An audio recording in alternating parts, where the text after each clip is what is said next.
täna on ilus ilm ja otsustasime RTV meeskonnaga tulla Varbuse külla Põlvamaale maanteemuuseumisse. Kas sina tahad teada, kuidas vanasti ehitati teid, millised masinad siin liikusid? Loomulikult on siin tegevust lastele, täiskasvanutele ja isegi vanavanematele.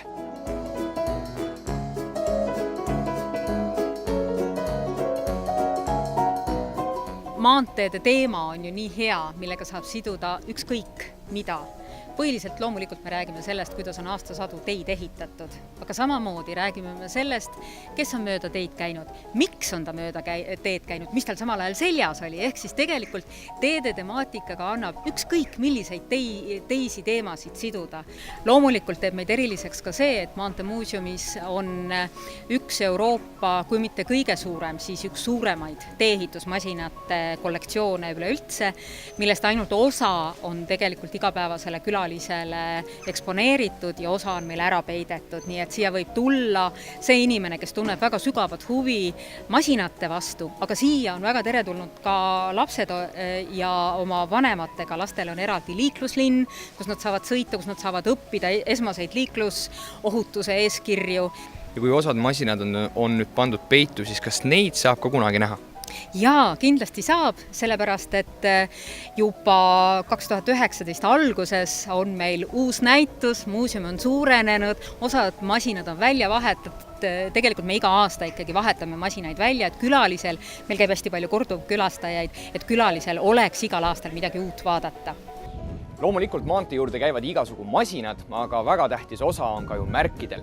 Kui meil praegu on märke kuskil üle 400, siis 1920-ndatel oli neid märke 6. Ja siin te neid näete ja siin on üks selline huvitav märk, et kui siia peale vaatate, siis mina näiteks esimese raksuga aru ei saanud, millega on tegu, aga tarkade käest küsides, siis see on selline märk, et kui tee peal nägid, siis see tähendab ohtu. Aga kui nüüd sisse vaatate, siis meie oleme harjunud, et meil on iga asja kohta on mingi kindel kujund või asi, mille kohta oht käib, aga siin pidid ise nuputama, millise ohuga on teel tegu.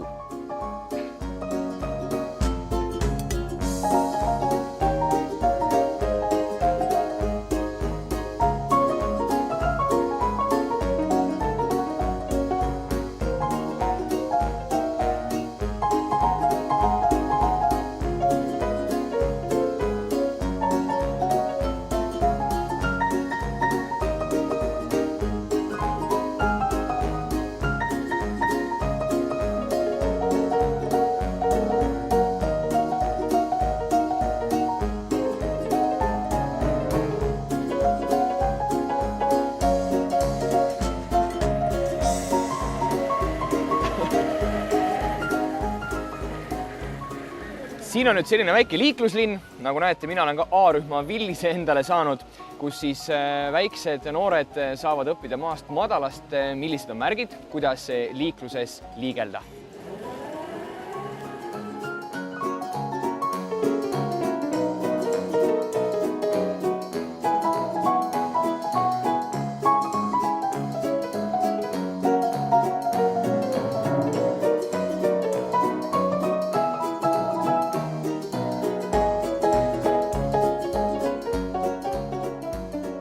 Olen mina sõitnud erinevate jalgratastega, aga sellise jalgrattaga, nagu meil siin on 19. sajandist ja nimeks on tal ämblik, mina sõitnud ei ole. Nii et kohe saame vaadata, kuidas see välja tuleb. Kuigi mul on selline väike kartus on sees, paneme kiivriga pähe. Väike kartus on sees, et see kiiver ei lähe mulle pähe, muidugi läheb küll. Et ma võin käna käia, aga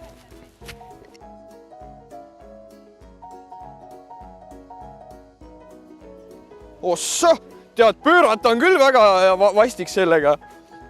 Ja peab ikka nagu tasakaalu hoidma, ega ma ennast väga kindlalt siin ei tunne. Ma lähen ühele ringile veel, aga see pööramine on...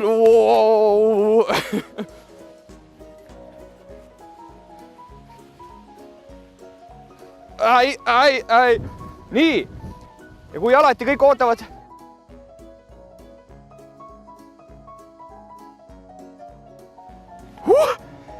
Seekord jäite kukkumisest ilma, aga järgmine kord võib-olla tuleb. Me ju kunagi ei tea, millal loodi Eestisse esimesed teed, aga esimesed teelõigud ajaloolisest teeruumis pärinevad tegelikult sellisest 2000 aasta tagusest ajast. Need on sooteed ja me oleme ehitanud nad siia muuseumisse sellistena, nagu nad kunagi soode peal olid. Siin läbi raja nüüd kõndides me näeme ära erinevad teed erinevatel ajastutel. Praegu oleme sooteel ja loomulikult liigume siis pinnase teele, sellepärast et kaubanduse kõik hakkas suurenema ja oli vaja natukene paremaid teid. Nüüd on siis üks Eesti mees tulnud Valkla kõrtsi, mis oli 19. sajandil väga popp koht ja ega ei saanud ka mina siia tulemata jätta, nii et lähme vaatame, kuidas sellel ajal kõrtsis elu käis.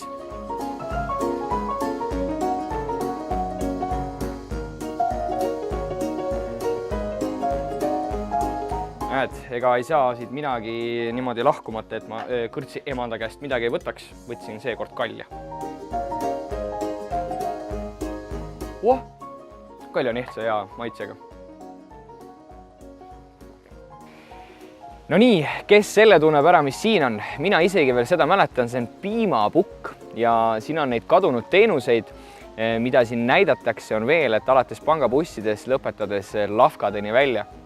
Kui praegu lähed kuskile kioski, ostad sealt vett, siis mina neid aparaate ei mäleta, aga minu arust võiksid need aparaatid siiamaani igal pool kuskil tänavatel olla, pistad raha sisse, saad vett ja kusjuures veel nii hea on, et võtad klaasi, paned klaasi siia, saad klaasi ära pesta, hops, paned vett ja suvise ilmaga janu kustutatud. 1, 2, 3, 4, 1 suur, 4 väikest, 1. Wow, vanasti oli elu raske, kui praegu pannakse kaablid maha, kus siis loetakse autosid, mis siis teatud trassil liiguvad, siis vanasti olid sellised putkad, kus inimene istus ja neid autosid luges. 17, 18, 19. Masinaid, mida vaadata ja mille kohta uurida, on siin tõesti palju. 2 võib-olla kõige väärikama ajalooga masinat on siin. Üks nendest Pobeda, kelle omanikuks oli Gustav Ernesaks. Ja teine Bitwargen, mis on siis Eesti esimene teehöövel. Kui me kogume muuseumis selliseid tüüpilisi masinaid, siis meil on ka väga erilisi masinaid, millel on konkreetne ja tore lugu. Näiteks on meil muuseumis üks selline staareksponaat, on Pobeda, mis kuulus siis Eesti vast kõige kuulsamale koorijuhile Gustav Ernesaksale ja kui tema värskelt sai endale load, siis talle anti valida, kas ta tahab Volgat või tahab Pobedat ja kuivõrd Volga oli alles turule tulnud, nii-öelda turule tulnud, tegelikult ju masinaid toona jagati ainult sellisele nomenklatuurile, siis Gustav Ernesaks ütles, ma ei tea Volgast mitte midagi, palun mulle Pobeda.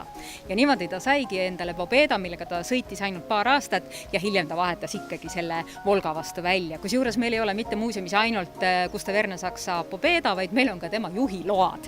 Sajandeid on ju ehitatud teid labidate ja rehadega ja kui me räägime teeorjusest, mida kõik teavad, siis tegelikult teeorjus on märksa pikem olnud ja lõppenud alles 1960. aastatel. Ent teeehituses oli murrang siis eelmise sajandi 20. aastate lõpus, kui Rootsist toodi Eestisse esimesed Bitwargenid ehk siis teehöövlid, see oli siis aastal 1927 ja hakati neid kohandama, neid Bitwargeneid Eesti teede jaoks, mis olid märksa kehvemad kui Rootsi teed, ehk siis oli vaja mõned lisad ja parandused ja arendused panna ka Bitwargenisse.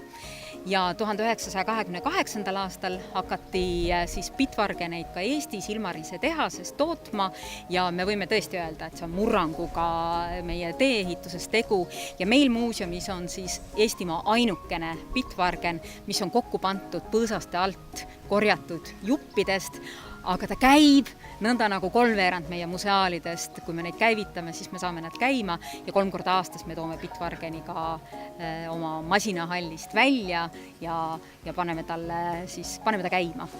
No nii, ongi meie pisikene tiir Eesti Maanteemuuseumis tehtud. Vaatamist nii sees kui väljas on siin aastaringselt kõvasti veel, nii et ega teilgi ei jää mitte midagi muud üle, kui tulla siia Varbuse külla Eesti Maanteemuuseumisse.